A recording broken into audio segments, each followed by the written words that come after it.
जय शिवराय. मी सचिन भापकर. आपलं शिवार आपला व्यवसायामध्ये आपले स्वागत आहे. शेतकरी मित्रांनो, आजचा व्हिडिओ हा निंबूत तालुका बारामती जिल्हा पुणे येथील दीपक विनायकराव जगताप यांचा आहे. दीपक जगताप हे 8 एकर अंजीर शेतीतून वर्षाला 50 लाखांचे उत्पन्न घेतात. 100 टनापर्यंत अंजिराचे उत्पन्न घेतात. बारामती तालुक्यात दीपक आणि त्यांचा भाऊ गणेश यांना अंजीर रत्न म्हणून ओळखतात. त्यांना अंजीर रत्न हा पुरस्कार मिळालेला आहे. तर चला भेटूया त्यांना. नमस्कार, मी दीपक विनायक जगताप, गाव निंबूत, तालुका बारामती, जिल्हा पुणे. तसं बघायला गेलं तर आमचा व्यवसाय शेतीचाच आणि वडिलोपार्जित ही माळ रानावरती 8 एकर क्षेत्र होतं.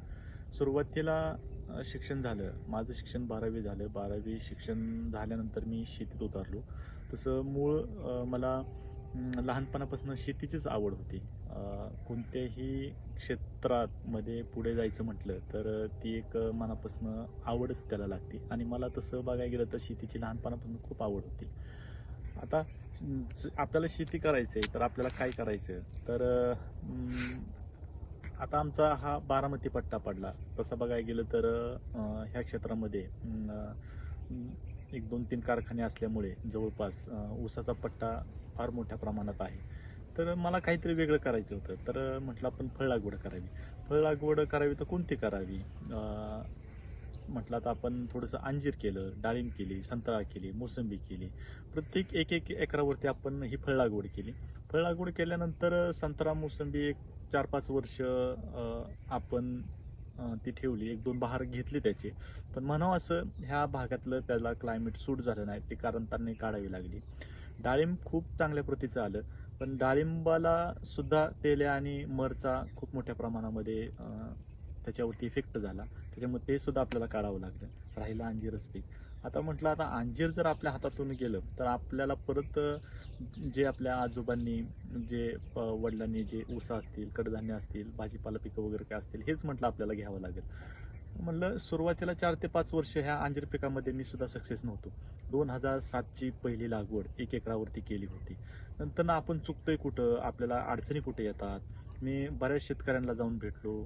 आपलं कृषी खातं असेल, KVK असेल, म्हणजे तसं बघायला गेलं तर बऱ्याच लोकांचा मला सपोर्ट मिळाला, मार्गदर्शन मिळालं. नंतर आपण त्याची छाटणीची पद्धत कशी करतोय, आपण त्याच्या खतांचं व्यवस्थापन कसं करतोय, आपण खाली पाण्याचं नियोजन कसं करतोय, किंवा जे आपण औषधं मारतो त्या औषधामधला कंटेंट आपण म्हणजे ह्या सर्व गोष्टीचा मी अभ्यास केला. आणि शेती जर करायची जर म्हटली तर तुम्ही निसर्गाला ओळखून शेती केली पाहिजे. जर तुम्ही निसर्गाला जर तुम्हाला ओळखता जर आलं तर तुम्ही, मला असं वाटतं, तुम्ही कोणतंही पीक असू द्या, वेलवर्गीय असू द्या किंवा फळपीक असू द्या, त्याच्यामध्ये निश्चित तुम्ही यशस्वी होताल. कारण ज्यावेळेस बदलत्या वातावरणामध्ये ज्यावेळेस वातावरण बदलतं त्यावेळेस थोडंसं, आता ह्या पिकाला कसं आहे, अंजीर पिकाला तांबेरा आणि करप्याचा अटॅक जास्त प्रमाणात आहे. त्याच्यामुळे वातावरणातले आभाळ जर आलं किंवा अतिपाऊस झाला, म्हणजे ॲक्च्युली नायट्रोजन कधी वाढतं, पोटॅश अपटेक कधी होतो, म्हणजे ह्या सर्व खतांचा तुम्हाला एक अंदाज जर ओळखता आला तर निश्चित तुम्ही सक्सेस होताल. आज मी 10 ते 12 वर्ष झालं ह्या पिकामध्ये पूर्ण सक्सेस आहे. आज 1 एकरावरनं 8 एकरापर्यंत अंजीर पिकाची क्षेत्र वाढवलेलं आहे. आणि अंजीरचा तसा खट्टाही बहार धरतो आणि मिठाही बहार धरतो. असे वर्षातनं 2 बहार असतात. 2 पैकी तुम्हाला कोणताही एक बहार धरता येतो. खट्ट्या बहाराची छाटणी ही मी जूनमध्ये घेतली जाते आणि त्याची फळं हार्वेस्टिंगला येतात नोव्हेंबरच्या पुढे येतात. आणि मिठ्या बहाराची छाटणी ह्या सप्टेंबर-ऑक्टोबरमध्ये घेतली जाते. त्याची फळं हार्वेस्टिंगला फेब्रुवारीच्या पुढे येतात. खट्ट्या बहाराचे फळ जरा थोडंसं खट्टं राहतं म्हणून त्याला खट्टा बहार म्हणला जातो. आणि मिठ्या बहार हा फेब्रुवारीच्या पुढे चालू होतो. त्याच्यामुळे त्याला गोडी जास्त प्रमाणात वाढते फेब्रुवारीनंतर.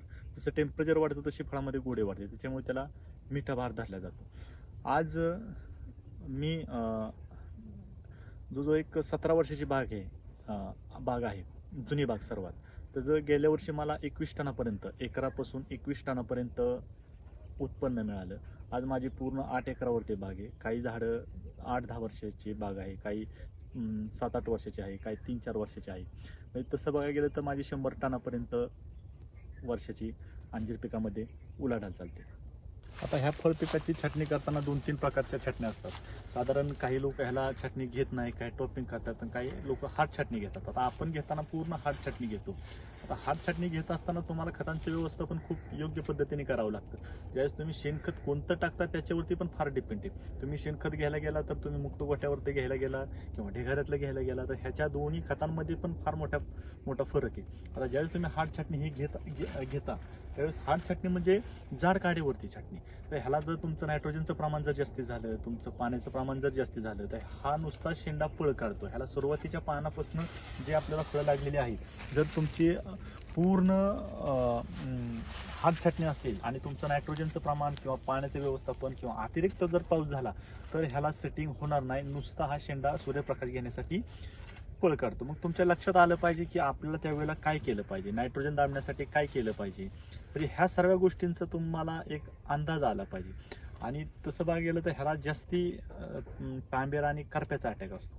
तुम्हाला म्हणजे तुम्ही पानावरती अभ्यास करा. पानावरती तुमचे मायक्रोन्यूट्रिएंटचे वेळोवेळी स्प्रे केले पाहिजे. तुमचं NPK त्यांना कोणत्या प्रमाणात कुठला घटक गेला पाहिजे हे तुमच्या लक्षामध्ये आलं पाहिजे. बदलत्या वातावरणानुसार आता जास्ती थंडी पडली तर काय होतं, झाडावरती ह्या पिरियडला पूर्ण माल असतो. पोटॅश खूप हा जड असतो, त्याच्यामुळे हा झाडाच्या मुळीला उचलता जास्त येत नाही. त्याच्यामुळे पोटॅश वरती जाण्यासाठी तुम्ही त्या पोटॅश बरोबर कोणती खतं गेली पाहिजे त्यावेळेस आपला हा पोटॅश झाडावरती वरती जातो. तुमचे NPKचे जीवाणू असतील याच्यावरती तुम्हाला हे सुद्धा ह्या पिकाला दिलं गेलं पाहिजे. मला नवीन पिढीला सांगणे आणि माझ्या शेतकऱ्यांना सुद्धा सांगणे की तुम्ही शेतीला कमी समजू नका. तुम्हाला कोणत्याही पिकामध्ये मनापासून आवड पाहिजे, म्हणजे कोणताही व्यवसाय तुमचा असू द्या, मनापासून तुम्ही त्याच्यामध्ये कष्ट करा, तुम्हाला यश हे नक्की येईल. आज तुम्हाला शेती लखोपती करू शकते, फक्त तुम्ही योग्य पद्धतीने योग्य नियोजन ठेवून शेती करा. तुम्हाला शेती ही निश्चित लखोपती करू शकते. आता आपल्याकडे तसं बघायला तर एक दिनकर व्हरायटी आहे, रेड पुनाफिग नावाची एक व्हरायटी आहे आणि एक जम्बू म्हणून व्हरायटी आहे. अशा तिन्ही प्रकारच्या व्हरायटी आहेत.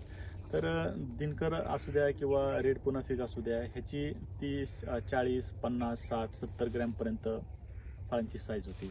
आणि एक जम्बू एक म्हणून व्हरायटी आहे, त्याची 100-125 ग्रॅमपर्यंत साईज होती. आता हे जे तुम्ही पाहताय हे जम्बो व्हरायटी, ह्याची 100 ते 125 ग्रॅमपर्यंत साईज होती. आता तुम्ही खाली बघत असाल तर ह्याला 5 टक्का आपण मल्चिंग तयार केलेले आहे. तर काय होतं, हा प्लॉट आपला उन्हाळ्यामध्ये चालू होणार आहे आणि ह्या मल्चिंगमुळे काय होतं, आपला तुमची पाण्याची बचत होती, तुमचे गांडूळांची संख्या वाढती, तुमचा जो तुम्हाला ऑर्गॅनिक जो कार्बन अवेलेबल होतो तो ऑर्गॅनिक कार्बन अवेलेबल होतो. तुमच्या पांढऱ्या मुळी सतत ॲक्टिव्ह राहते. जी तुमची उन्हाळ्यामध्ये जी पांढरी मुळी ॲक्टिव्ह होत नाही, हे पाष्टाच्या मल्चिंगमुळे ती उन्हाळ्यामध्ये सुद्धा मुळी चांगली ॲक्टिव्ह होती.